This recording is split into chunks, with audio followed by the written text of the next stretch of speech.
Have you been struggling to figure out how to build fitness? Are you confused about finding the perfect bike? Or looking to avoid some common newbie cyclist mistakes? Well, you're in luck. Today we're gonna tap into my 24 years of cycling experience to help you patch these punctures in your cycling knowledge. Again with the puns? I thought we talked about this. This reminds me of when I first started cycling. I kept making the same simple, stupid mistake over and over that really held me back. It was so obvious. But first, we gotta talk about fitness. Like, how the heck do people go on these crazy long rides? When I first started cycling, I struggled to do anything over 10 to 15 miles. Then I stumbled onto one thing that I still do to this day to maintain my cycling endurance. In the year 2000, I was interning at a small skateboard magazine when a job as a bike messenger fell completely in my lap. Which is a great job for anyone in their 20s. And what this did was put me on the bike every single day in all weather. Now, I don't expect people to start riding their bikes every single day, but this did teach me one critical thing that I utilize to this day to maintain cycling endurance, which eventually led to riding longer and further than I ever expected, which boils down to one simple thing, and that is consistency, consistency, consistency. Figuring out when you can ride on a consistent schedule will do wonders for your endurance and open doors to longer and bigger rides. Even if it's just commuting to work, consistency is key. To this day, I keep a habit of riding consistently several days a week. This allows me to go on bigger rides more often without the overwhelming struggle of starting from ground zero. Riding consistently in all kinds of weather does something to a person. And I think it's mostly good. Cycling is super expensive, which can add a lot of pressure to finding the perfect bike. And one thing that's helped me see this different is to think of bikes as tools. There's nothing quite like having the right tool for the job. But that doesn't mean you can't make do with unconventional tools. It's just generally harder to do, will take longer, and is a less pleasant experience. But it is possible. If any of this is landing, feel free to subscribe. It's completely free and better than a...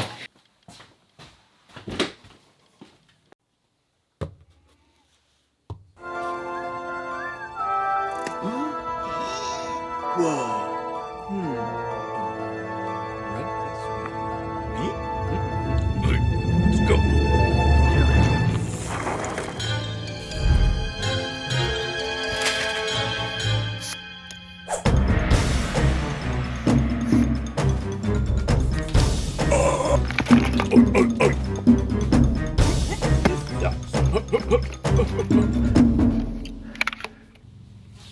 Now.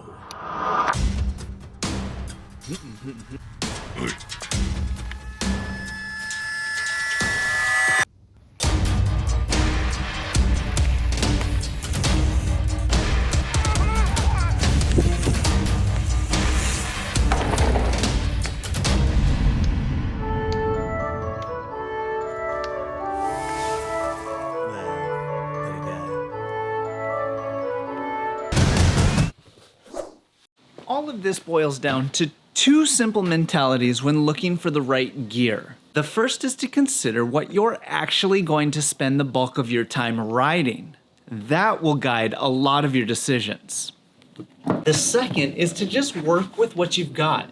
If you're on a limited budget or you only have an older bike, that's fine. Start there and you can upgrade over time. Remember, people have been riding older and crappier bikes than yours further and farther than you can imagine. I'm thinking 1903, Tour de France on a 40-pound single-speed race bike. No thank you. Essentially, perfection is an illusion. You can't get it wrong. Plus, you can always build another bike. I don't know what to do with it. I just keep cutting it and it just keeps coming back. All this old bike talk reminds me of the time I bought a used 1980s Univega and went on a solo bike trip from Athens, Greece to Istanbul, Turkey. And I learned a lot on that trip. But the biggest lesson was the answer to the simple, stupid mistake I made that was ruining my cycling. I was in the middle of nowhere, completely alone, when my body started getting shaky, weak, and freaking out. I could not ride anymore. I had to pull over. I didn't have a phone. I didn't have food. I was completely stranded. And then, by pure chance, somebody drove by, took pity, pulled over to see if I was all right.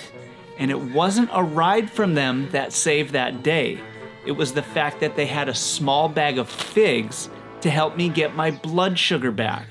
It wasn't until later that I realized this is called bonking, when your blood sugar levels crash from not having enough food on a ride. It will leave you completely debilitated, it's dangerous, and will absolutely ruin your ride.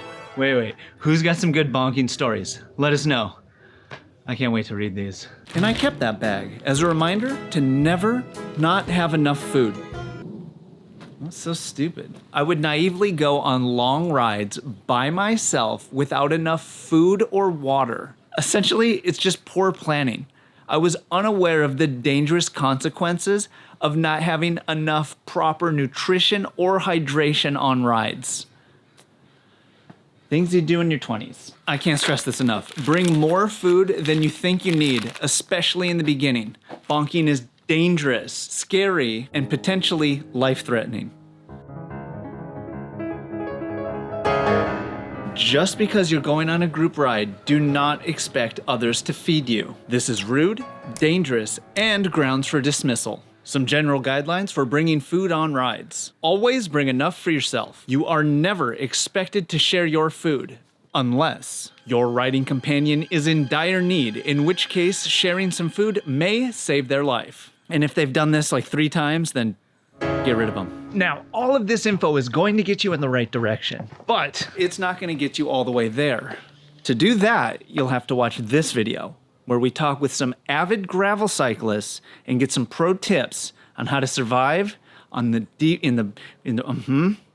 or so we don't die. You don't want to die, do you?